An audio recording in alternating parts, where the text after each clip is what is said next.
back to my channel. My name is Janice and I'm the Beauty Business Boss.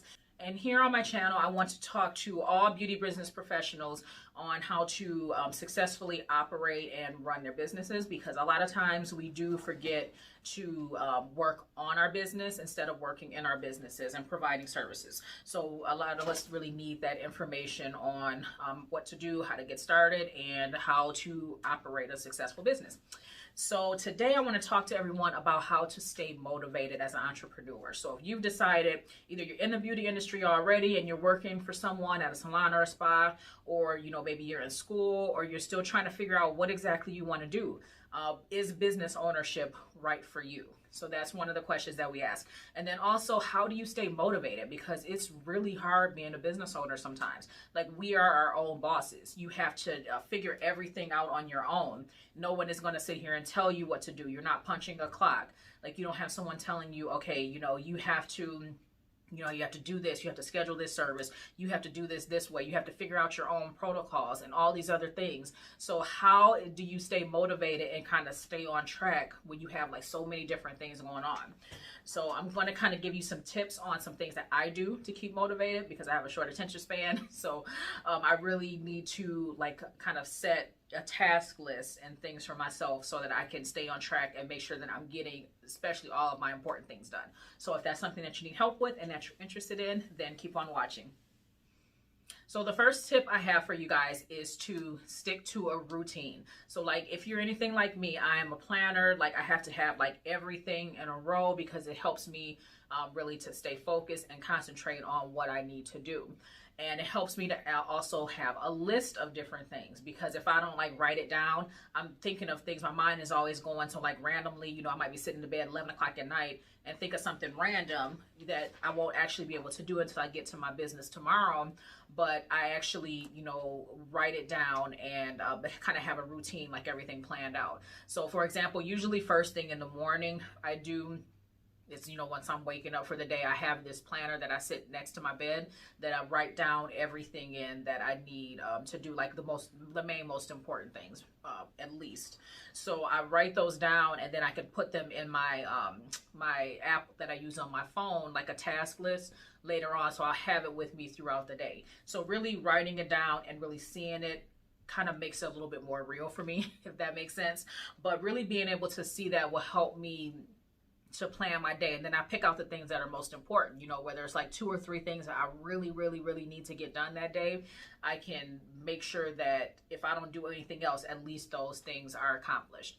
And then also, like I said, having a set routine. Maybe for some people, kind of if you're all over the place, maybe know that on, one day, like on Monday, you're going to go live in your group, or, on your business page or something like that. Another day, you are going to write a blog post, like whatever different things it is. Like, if you stick to those and you know what you're going to do every single day, then maybe that might help you to kind of get a routine going and make sure that you're, staying on track with everything. The second thing that I want to recommend to you guys is to work in increments. So a lot of times when you have a lot of things going on, a lot of things to do, sitting there for hours and hours is not the way to be most productive. Your mind starts to wander. You start thinking about other things, like what you're going to eat later on, what you're going to do, the TV show that you want to watch. Like, all of these different things kind of start going in your mind instead of what you're supposed to be focusing on. So work in increments. Like, usually I do like 20-minute increments. So I'll do something for 20 minutes, like just really go hard doing it. And then I'll take a break for like 5 minutes. So like, don't do anything work related, play on my phone, check messages or whatever it is, and start a different task. Because if I'm doing the same thing, like for, like an hour or something like that, my mind is just gonna wander. So find, a time frame that works for you and helps you to be more productive. And then that you'll see, if you maybe do it that way, then it'll help you to get more done and help you to stay focused on your most important task. So give that a try.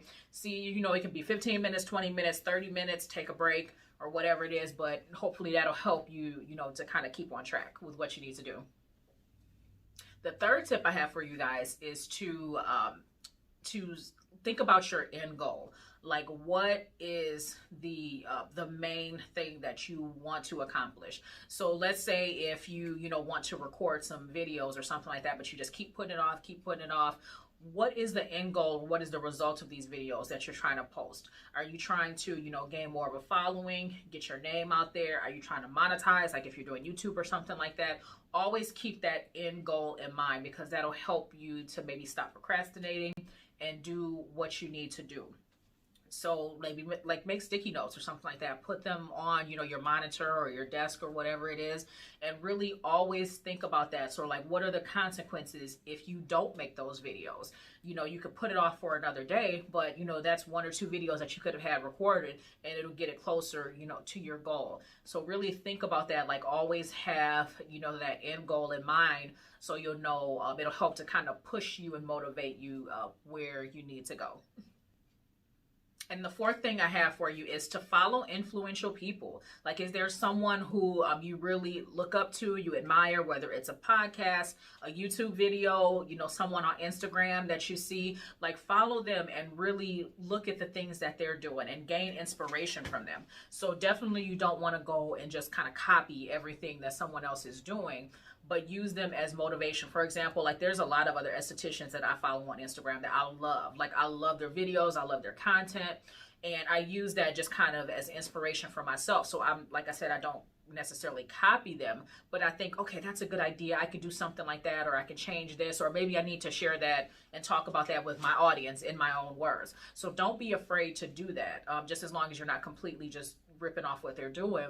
But following those influential people can really help to motivate you and give you the drive that you need to do whatever it is that you need to do. So if you knew, like, going back to the example again of videos, like if you are procrastinating on videos, or you're just nervous about it and don't really want to do it, look up some videos on how to do that, and see what other people are doing, and really find some ways to help motivate you, because there's always someone out there who wants to hear what you have to say. Like, there's always something that you know more about than the next person. So really give them your knowledge and your information, and don't be afraid, to share that with other people. So I hope this helps, and I hope that you got some information from this on how to motivate yourself. But really, just the most important things are to stay focused, stay on task, get your stuff together, because as business owners, we got a lot. We got a lot going on, and we got a lot to do. And we want to make sure that our businesses are successful, and that we're not just working in our business doing services, but that we're working on our business as well, to make sure that everything is balanced. And another thing I randomly just thought about this, but don't be afraid to ask for help either. Like, because you are a business owner and it's your business, that doesn't necessarily mean that you have to do everything alone. So work with someone, work with like a virtual assistant. If you need help with your social media, there's social media marketers out there. There's tons of people who are business owners themselves that make it their business to help other business owners. So don't be afraid to go and get information and get help from them, when you need, because there's going to be a point where you're going to grow and it's going to be too much for you to take on. So definitely look for those resources and get the help when you need it. So I hope this was informational for you and helpful for you. Again, if you like it, give me a thumbs up, subscribe to my channel. Also, I'll link again my business group where I have for beauty industry professionals in the description box below. But yes, so thanks for watching, and I will talk to you guys soon. Bye.